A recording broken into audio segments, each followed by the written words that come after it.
প্রজেক্টের আপনার প্রায় 50 কোটি লিটার ডেইলি পানি সরবরাহ করা হবে ঢাকা মহানগরে।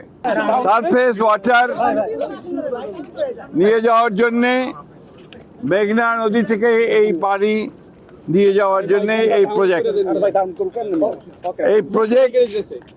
মুখ ঢেকে যাচ্ছে আমাদের যে সমস্যা ছিল যে গ্রাউন্ড ওয়াটার থেকে যেটা আমরা পানি ঢাকা শহরের জন্য নিতাম, এটাতে গ্রাউন্ড লেয়ারটা বহু নিচে নেমে যাচ্ছিল, প্রায় 1000 মিটার নেমে যাচ্ছিল।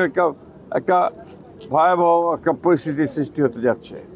সেটাকে মোকাবেলা করার জন্য মেঘনা থেকে পানি নিয়ে এসে পানিকে ট্রিটমেন্ট করে ঢাকা মহানগরীর নাগরিকদের পানি সরবরাহ করার ওয়াসা এই প্রজেক্ট গ্রহণ করেছে। এবং এই প্রজেক্টের আপনার প্রায় 50 কোটি লিটার ডেইলি পানি সরবরাহ করা হবে ঢাকা মহানগরে। প্রায় 10,000 কোটি টাকা ব্যয় এই প্রজেক্ট নেওয়া হয়েছিল এবং এটা প্রায় শেষের দিকে 97% প্রায় আপনার শেষ হয়ে এসছে। ছোটোখাটো দু একটা আপনার কাজ আছে, সেই কাজগুলো শেষ করে আমরা আশা করছি যে আগামী 1 বছরের মধ্যে এই প্রজেক্ট কমপ্লিট হবে এবং তখন ঢাকা শহরে আপনার first phase of this project আমরা শেষ করতে পারবো। এরপরে আবার একটা প্রজেক্ট নেওয়ার চিন্তা আছে, যেটাতে আমরা 100 মিলিয়ন কোটি 50 কোটি পানি আমরা ঢাকা শহরে দিতে পারবো।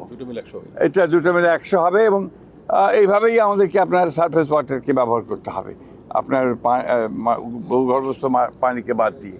এই প্রোগ্রাম দেখার জন্য আমাকে এসেছিলাম, যত দ্রুত কাজ শেষ করার জন্য আমরা এখানে নির্দেশ দিয়েছি। ধন্যবাদ।